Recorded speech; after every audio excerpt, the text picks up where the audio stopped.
Hello everyone, आज है 10 मार्च और आज इस वीडियो में हम बात करने जा रहे हैं आईडीबीआई बैंक के बारे में। देखिए, आईडीबीआई बैंक का शेयर 38 रुपीज के आसपास ट्रेड कर रहा है और आज 5% की एक बहुत ही बड़ी रैली हमें यहाँ पर देखने को मिली है। काफी शानदार ये तेजी है। इवन अगर आज हम देखें तो शेयर गिरावट में चल रहा था, 35 रुपए तक शेयर टूटा, लेकिन तभी आरबीआई के द्वारा एक बड़ी खबर आई और जिसने यहाँ पर एक बड़ा जोश भर दिया।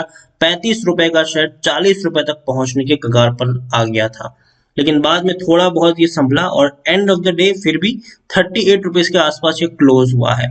तो आखिर आरबीआई के द्वारा ऐसी कौन सी अनाउंसमेंट की गई, आखिर क्या वजह है कि शेयर 5% तक उछल गया? तो उन सारी चीजों के बारे में इस वीडियो में हम डिस्कस करेंगे। ये भी चर्चा करेंगे कि 38 रुपीज का ये शेयर खरीदारी के लिए कितना अट्रैक्टिव है। तो वीडियो को मैं शुरू करूं उससे पहले अगर आपने अभी तक चैनल को सब्सक्राइब नहीं किया है तो प्लीज अभी इसे सब्सक्राइब कर लीजिए, क्योंकि आगे भी बहुत सारे वीडियोस हैं जो आपको काफी ज्यादा हेल्प करेंगे। उसके साथ साथ अगर आपने अभी तक मेरी टेलीग्राम चैनल को सब्सक्राइब नहीं किया तो उसको भी सब्सक्राइब करना मत भूलिएगा, लिंक आपको डिस्क्रिप्शन में मिल जाएगा। तो बात करते हैं आईडीबीआई बैंक की। तो जो बड़ी खबर आई थी वो यही है कि आरबीआई ने यहाँ पर आईडीबीआई बैंक को पीसीए फ्रेमवर्क से बाहर किया है। तो हालांकि पीसीए फ्रेमवर्क होता क्या है, तो देखिए, पीसीए फ्रेमवर्क उन बैंकों के ऊपर लगाया जाता है आरबीआई के द्वारा जिन बैंकों का अगर हम बात करें तो एनपीए ज्यादा होता है, असेट्स क्वालिटी उतनी अच्छी नहीं होती है और जो बैंक काफी दिक्कतों से गुजर रहे होते हैं, तो उन बैंकों को इसमें डाला जाता है। और अगर आपको पीसीए फ्रेमवर्क से आरबीआई आजाद करता है तो कहीं ना कहीं एक इम्प्रूवमेंट का इंडिकेशन है। देखिए, IDBI bank has provide a written communication that it would compile with norms of minimum regulatory capital, net NPA and leverage ratio. यहाँ पर अगर मैं आपको ठीक से समझाने की कोशिश करूं तो खबर कुछ इस तरीके से है कि reserve bank of India on Wednesday, मतलब आज side, IDBI bank will be taken out of prompt corrective action. जो पीसीए हम बात कर रहे हैं तो उसका फुल फॉर्म है prompt corrective action framework following, मतलब क्यों, तो improvement in its overall performance, मतलब बैंक की परफॉर्मेंस में ओवरऑल इंप्रूवमेंट देखने को मिला है और इसीलिए उनको पीसीए फ्रेमवर्क से हम बाहर करते हैं। यहाँ पर देखिए, this follows a review of IDBI bank limited. आप देखिए यहाँ द बोर्ड, तो जो मीटिंग हुई थी 18 फरवरी को 2021 को, इसके बारे में मीटिंग भी हुई थी, ये आरबीआई के द्वारा बताया भी गया है।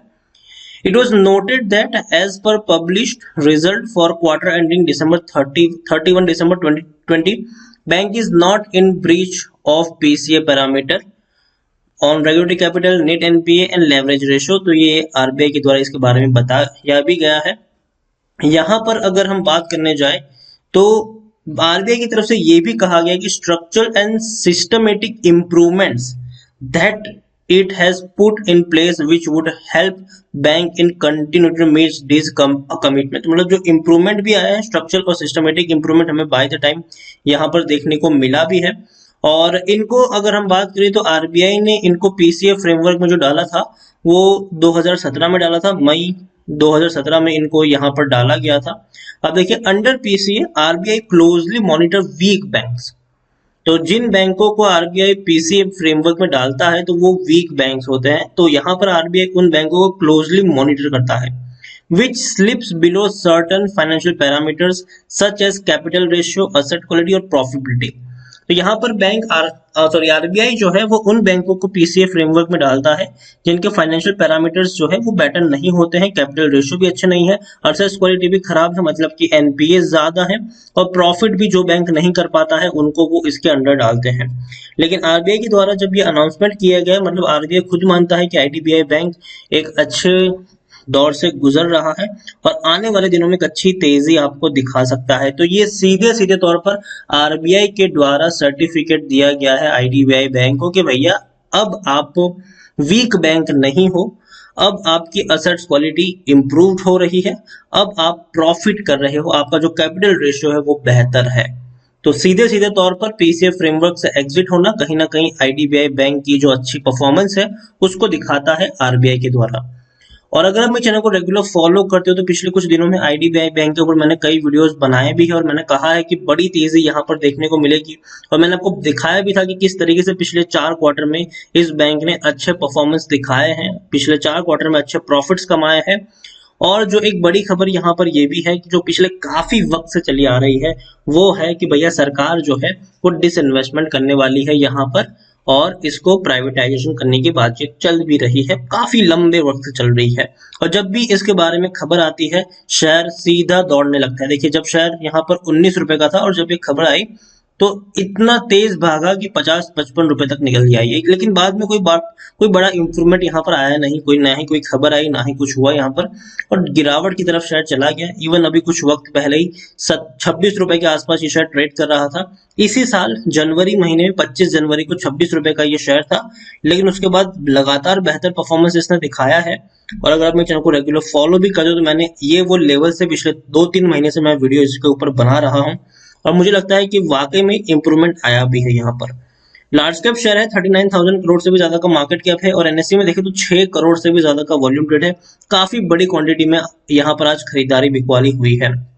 शेयर होल्डिंग पैटर्न बहुत ही बढ़िया है, और प्रमोटर यहाँ पर एलआईसी है। 49.24% की एक बहुत बड़ी होल्डिंग यहाँ पर एलआईसी ओन करती है। हालांकि डिविडेंड पे नहीं किया है अभी तक, 2015 में आखिरी बार पे किया था। टेक्निकल रेटिंग शानदार है, तेजी के संकेत है, और ऊपर तक ये शेयर यहाँ से बढ़ भी सकता है। और तो और अगर हम यहाँ पर देखें तो according to Moneycontrol user 78% लोग खरीदने की सलाह दे रहे हैं, 10% लोग होल्ड करने की, मतलब 88% लोगों का यहाँ पर पॉजिटिव व्यू है, जबकि सिर्फ 12% लोग ही हैं जो आपको यहाँ पर बेच के निकलने की सलाह देते हुए नजर आ रहे हैं। उसके अलावा आप देखेंगे तो जो इनके परफॉर्मेंस है, रेवेन्यू डेफिनेटली थोड़े थोड़े डीप जरूर हुए हैं। आप देखिए जो रेवेन्यू मार्च 2020 में 5,600 करोड़ थे वो धीरे धीरे गिरकर अभी 4,565 करोड़ हो चुके हैं, लेकिन उसके बावजूद जो प्रॉफिट है इसमें बढ़िया उछाल आया है।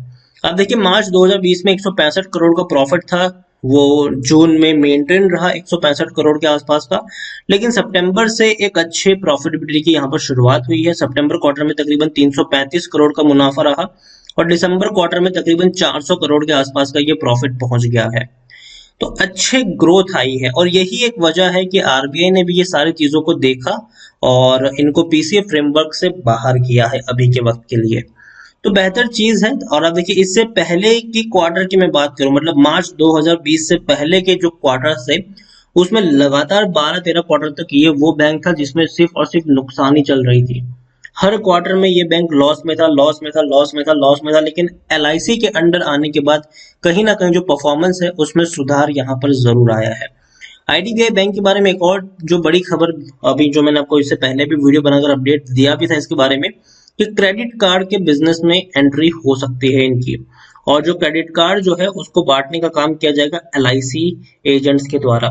एलआईसी और आईडीबीआई मिलकर के क्रेडिट कार्ड के बिजनेस में एंट्री करने वाले हैं, और एलआईसी के जो एजेंट है उसके द्वारा उसको डिस्ट्रीब्यूट तक किया जाएगा। तो प्लान काफी बढ़िया है, सरकार के डिसइन्वेस्टमेंट करने की बस राह है, वेट कर रहे हैं, और जैसे ही चीजें हो जाएगी इस तरीके से, याद रखिए शेयर दोबारा आपको 50 रुपए के आसपास ट्रेड करता हुआ नजर आ जाएगा। आईडीबीआई बैंक डेफिनेटली अच्छे फंडामेंटल्स हैं इसके, बैंक जो दिक्कत है उसे गुजर चुका है पिछले कई सालों से, पिछले 1 सालों से वो धीरे धीरे कम हो रही है, और आने वाले कुछ सालों में और बेहतर परफॉर्मेंस भी ये बैंक दिखा सकता है। तो मेरी तरफ से आईडीबीआई बैंक में खरीदारी की है तो बने रहिए। फ्रेश बाइंग करना चाहो तो कर सकते हो, लेकिन टुकड़ों में खरीदारी करिएगा, क्योंकि इसका पैटर्न रहा है कि जब भी बड़ा दौड़ता है बड़ी तेजी दिखाता है, जब भी बड़ी तेजी आती है बाद में थोड़ी प्रॉफिट बुकिंग भी आती है, फिर तेजी आती है, फिर गिरावट आती है। तो टुकड़ों में खरीदारी करिए, लेकिन जब तक डिसइन्वेस्टमेंट नहीं होगा सरकार का तब तक शेयर थोड़ा बहुत इसी तरीके के पैटर्न में झूलता रहेगा। लेकिन जैसे ही सरकार का डिसइन्वेस्टमेंट हो जाएगा और एलआईसी के हाथ से जब अच्छा परफॉर्मेंस देखने को मिलेगा तो डेफिनेटली बैंक अच्छा परफॉर्मेंस करता हुआ नजर भी आएगा। तो मेरी तरफ से आईडीबीआई बैंक बने रहिए, फंडामेंटल सब धीरे धीरे बेहतर हो रहे हैं, अच्छे हो रहे हैं, डेफिनेटली शेयर अच्छा परफॉर्म कर सकता है फ्यूचर पर्सपेक्टिव के लिहाज से। 38 रुपीज का शेयर है, शॉर्ट टर्म में 45 रुपए तक जा सकता है, लॉन्ग टर्म में अगर एक बार 45 ब्रीच हो गया तो आराम से 50 रुपए तक भी पहुंचने की कोशिश करता हुआ नजर आ सकता है। तो वीडियो को यहीं पे एंड करूंगा। अगर आपको वीडियो पसंद आया हो तो प्लीज लाइक करें, शेयर करें। चैनल पर अगर आप पहली बार आए तो प्लीज सब्सक्राइब करें। और आईडीबीआई बैंक के बारे में आप क्या सोचते हैं, और सरकार जिस तरीके से यहाँ पर डिसइन्वेस्टमेंट कर रही है, जिस तरीके से इसको प्राइवेटाइज करने की कोशिश कर रही है, उसके बारे में भी आपका क्या सोचना है वो भी आप मुझे कमेंट में लिखकर बता सकते हैं। Thank you.